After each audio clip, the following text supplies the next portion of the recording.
আজকের বিজেপি নিয়ে আতঙ্কিত করে বলছে হুমায়ুন কবির বিজেপির নেতাদের সঙ্গে চুক্তি করে 1000 কোটি টাকা পেয়েছে। আপনারা জানেন আমি সাংবাদিক সম্মেলন করে বলেছি যে হুমায়ুন কবির 1000 কোটি টাকা নিয়েছে, তার কোনো প্রুফ নেই, কিন্তু ফুরফুরা শরীফের পীরজাদা বলে দাবি করে কাসেম সিদ্দিকীর বাড়িতে গোপন বৈঠক করলেন অমিত শাহর দুজন প্রতিনিধি এবং বিজেপি নেতা অর্জুন সিং। 70,000 কোটি টাকার বেশি চুক্তি হলো, যে টাকার মধ্যে দিয়ে মমতা বন্দ্যোপাধ্যায় টাকা লুট ছড়িয়ে দিয়ে প্রচারটা করেছে। তার নাম কি জানেন? তার নাম হলো 1 নম্বর তোলাবাজ ববি হাকিম। এই ববি হাকিমকে যদি কেউ প্রমাণ নিতে চান সবাই আমার নাম্বার পেয়ে যাবেন, গুগলে গেলে ইউটিউবে গিয়ে হোসেন গাজীর খবর দেন, পেয়ে যাবেন।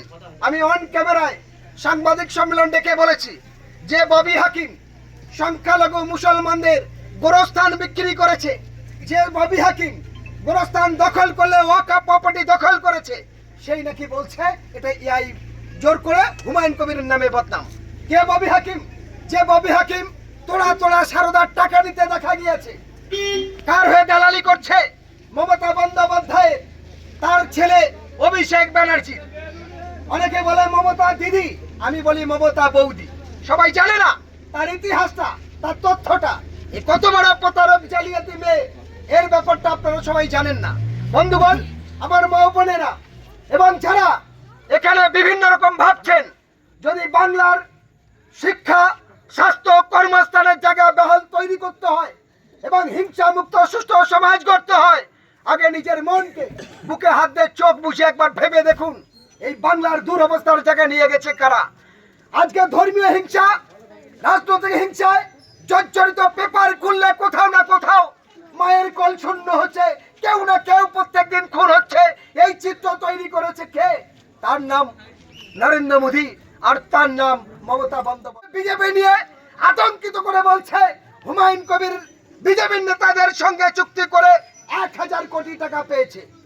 আপনারা জানেন আমি সাংবাদিক সম্মেলন করে বলেছি যে হুমায়ুন কবির 1000 কোটি টাকা নিয়েছে, তার কোনো প্রুফ নেই, কিন্তু ফুরফুরা শরীফের পীরজাদা বলে দাবি করে কাসেম সিদ্দিকীর বাড়িতে গোপন বৈঠক করলেন অমিত শাহর দুজন প্রতিনিধি এবং বিজেপি নেতা অর্জুন সিং।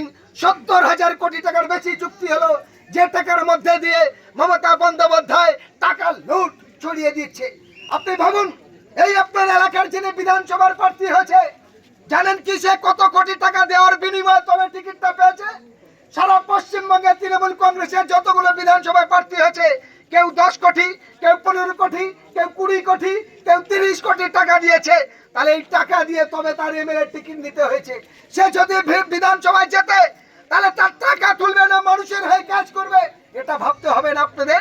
তাই আজকের রাজনৈতিক তাদের ভাবনাটা কি? যত বেকার হবে তৃণমূলের লাভ হবে, যত অশান্তি হবে তৃণমূলের লাভ হবে, যত কর্মহীন হবে তৃণমূলের লাভ হবে। তাই এরা নাম দিয়েছে মা মাটি মানুষ। মায়ের কাজ কি? ইজ্জত লুণ্ঠন করা। মাটি মানে কি? চুষে খাওয়া। আর মানুষের মানে খুন হওয়া, ধর্ষণ হওয়া, দ্বিচারিত করা।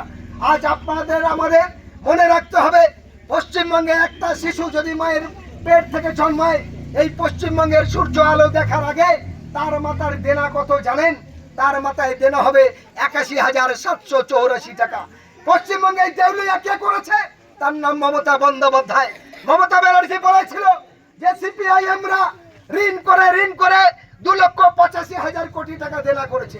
আজকে বর্তমান 15 বছরের তৃণমূল কংগ্রেস সেইটা এসে দাঁড়িয়েছে 88,000 লক্ষ কোটি টাকা দেনা করেছে। তার মানে বাংলাকে শেষ করেছে।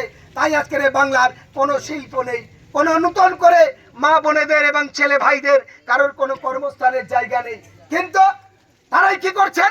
বিধানসভায় শপথ নেওয়ার পরে বলছে আমি ভগবানের নামে, আমি আল্লাহর নামে, আমি ঈশ্বরের নামে আমি শপথ নিয়ে বলছি 5 বছরের জনপ্রতিনিধি হিসেবে জনগণের সেবামূলক কাজ করব। কত বড় মুখ আর মুখোশ প্রতারক বাংলাকে পিছিয়ে দিয়েছে ভাবুন। আজ মাদ্রাসার ছাত্রদের, আনেরের মাদ্রাসার শিক্ষকরা তারা কলকাতায় সল্টলেক সিটি সেন্টারের পাশে লাগাতার ধর্ণা দিয়েছে। আপনারা জানেন মমতা ব্যানার্জির বাড়ির আগে কলা হাজরার মোড়ে, সেখানেও তারা লাগাতার ধর্ণা দিয়েছে। মা বোনেদের ইজ্জত লুণ্ঠন হয়েছে। পুলিশের গুতালি খেয়েছে, তৃণমূলের গুন্ডাদের গুতালি খেয়েছে। আজকের ভাবুন, কলকাতায় পথে পথে যে কুকুরগুলো ঘরে, সেই কুকুরের খাওয়ানোর জন্য এই তৃণমূল সরকার 450 কোটি টাকা বরাদ্দ করেছে। আর আনএডেড মাদ্রাসার ছাত্রীরা তারা এত খারাপ, কুকুরের থেকে খারাপ, তাই ওই বাচ্চারা কোনো খাবার পাবে না। তাহলে এরা বলছে আমরা মুসলমানের দরদি, এরাই বলছে আমরা মুসলমানের মসিহা। ভাবতে হবে এই মুখ আর মুখোশ আলাদা। শুধু 3টা প্রুফ আপনাদের কাছে দিয়ে যাই। এই মমতা বন্দ্যোপাধ্যায় বলেছিল আমি বেঁচে থাকতে বাংলার 3 তালাক কোনো সাবজেক্ট হবে না। এই মমতা বন্দ্যোপাধ্যায় বলেছিল আমি বেঁচে থাকতে বাংলার এসআইআর এনআরসি সিএ হবে না। তাহলে কি বাংলার এসআইআর এর জন্য আজকের বাংলায় প্রত্যেকটা বিধানসভায় থেকে প্রায় 10,000, 15,000, 20,000 থেকে শুরু করে 90,000 পর্যন্ত লোকের নাম বাদ হয়ে গেছে? এর জন্য দায়ী কার? বলছেন নরেন্দ্র মোদীর দায়ী। আমি ধরে নিলাম নরেন্দ্র মোদীর দায়ী। আপনারা জানেন 7ই ডিসেম্বর, এই 7ই এপ্রিল আমরা কলকাতা নির্বাচন কমিশনের দপ্তরে ঘেরাও করে ডেপুটেশন দিলাম। দেওয়ার পরে 8 তারিখে প্রত্যেকটা ব্লকের এসডিও সেই এসডিও অফিসে আবার অফলাইনে কাগজ জমা নিচ্ছিল। এতদিন জমা বন্ধ হয়ে গেছিল। কোথায় গেল তৃণমূল কংগ্রেস? কেন বললেন না? আজকে 95 লক্ষ কর্মী দিয়ে এই এসআইআর এর নামে আতঙ্কিত তৈরি কে ছড়িয়েছে? তার নাম তৃণমূল কংগ্রেস। বিজেপির সঙ্গে গোপন আন্ডারস্ট্যান্ডিং করে এসআইআরটা এনে বাংলার মানুষকে বিভ্রান্ত ছেড়েছে। জানে বিজেপির নামে ভয় দেখিয়ে নিয়ে আমরা ভোট করব। আজকের হুমায়ুন কবির নামে বদনাম দেওয়ার আগে মনে রাখতে হবে, প্রথম 1998 সালে তৃণমূল কংগ্রেস দল তৈরি হওয়ার পরে কার ঘরে তৈরি হয়েছিল? এই মমতা বন্দ্যোপাধ্যায় চরকা গরু এবং একটা সাইকেল, 3টে প্রতীক নিয়ে তিনি দিল্লি নির্বাচন কমিশনের দপ্তরে যাওয়ার ঠিক 2 ঘন্টা আগে গেলেন অটল বিহারী বাজপেয়ী লালকৃষ্ণ আডবাণীর সঙ্গে বৈঠক করতে। সেই বৈঠকে लालकृष्ण आडवाणी और अटल बिहारी बोल लो ये हमारा बंगाल का बेटी आया है जो कलकत्ता से हमारी रसगुल्ला देता है, जो हमारे लिए कपड़ा लाता है, सूती का कपड़ा। मैं अपना बेटी की तरफ में उनको देखने चाहता है, इसलिए मैं अपना बेटी के लिए हम भी जिंदा रहेंगे। अर्थात हम बाँचबो আমার বেটি, আমি যখন বাঁচবো আমার বেটিকে বাঁচাতে চাই। তাই আমার রাষ্ট্রীয় জনতা পার্টির যে প্রতীক চিহ্ন সে জাতীয় ফুল পদ্ম ফুল, তাই আমার বেটির জন্য থাকবে জোড়া ফুল। এই ঘাস চিহ্ন প্রতীকটা তৃণমূলের কোথায় থেকে এসেছে জানেন? অজিত কুমার পাজা হাইকোর্টের যিনি আইনজীবী ছিলেন, বিদেশ মন্ত্রী ছিলেন, তিনি তার প্রত্যক্ষ সাক্ষী। এবং এই মমতা বন্দ্যোপাধ্যায় অটল বিহারী বাজপেয়ী আর লালকৃষ্ণ আডবাণীর দেওয়া সেই জোড়া ফুল চিহ্নটা নিয়েছে।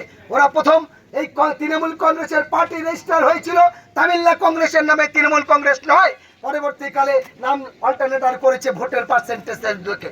ফলে এই তৃণমূল কংগ্রেস জন্মেছে বিজেপির ঘরে এবং দীর্ঘ 20 বছর ধরে বিজেপির সঙ্গে দালালি করে সরকারে ছিল। কেন্দ্রে একবার রেল মন্ত্রী হয়েছে, একবার কয়লা মন্ত্রী হয়েছে, একবার দপ্তরহীন মন্ত্রী হয়েছে, 3-3বার কেন্দ্রীয় মন্ত্রী হলেন। এবং এখনো পর্যন্ত এই তৃণমূল কংগ্রেস বিজেপির দালালি করছে। আপনারা প্রমাণ নেবেন, শুনুন।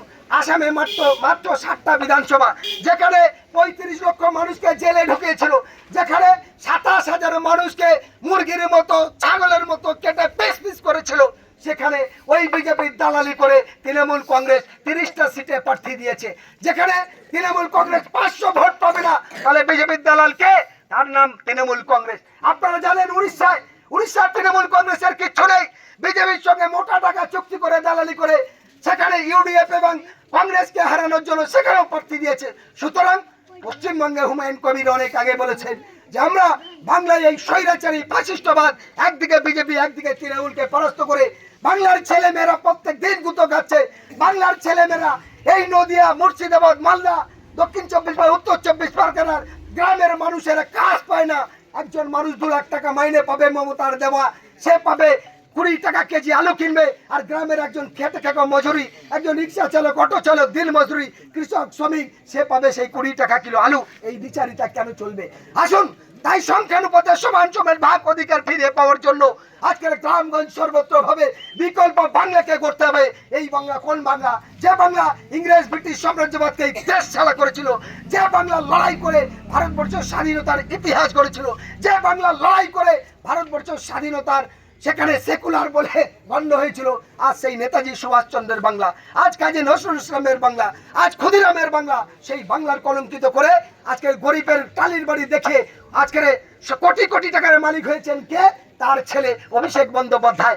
আজ অভিষেক বন্দ্যোপাধ্যায় কয়েক হাজার কোটি টাকার মালিক হয়েছে, কলকাতা কালীঘাটের পাশে 43টা বড় বড় বিল্ডিং এর মালিক হয়েছে, কলকাতায় $450 চলে, অর্থাৎ ট্যাক্সি চলে, এত হাজার কোটি কোটি টাকার মালিক। তাই নিজেদের বাঁচার জন্য অভিষেকের পেছনে 20খানা স্যাটেলাইটের গাড়ি ছোটে, তার পেছনে 200 বডিগার্ড। আজকে তৃণমূল কংগ্রেসের প্রত্যেকটা এমএলএ, তৃণমূল কংগ্রেসের প্রত্যেকটা জায়গায় তাদের পরিস্থিতিটা দেখুন, সবাই এসি গাড়ি, প্রধান থেকে শুরু করে সবাই এই দুর্নীতি জায়গা ছেয়েছে। আর বাংলার গরিব মানুষ, হিন্দু, দলিত, আদিবাসী, খেটেখেটে মানুষ, মুসলমান, এরা যখন ন্যায়সঙ্গতর কথা বলে, হুমায়ুন কবির যখন বলেছে, ওগো সিপিআইএম, ওগো কংগ্রেস, ওগো আইএসএফ, ওগো অন্যান্য দলের নেতারা, তোমরা তোমাদের অধিকার ফিরে পেতে এসো, একসঙ্গে কাঁধে কাঁধ মিলে এই বাংলার সামাজিক পরিবর্তন ঘটাতে চাই। তাই সঙ্গে সঙ্গে শুরু হয়ে গেল তৃণমূল কংগ্রেসের ষড়যন্ত্র। কি বাবরি মসজিদের নাম করা যাবে না,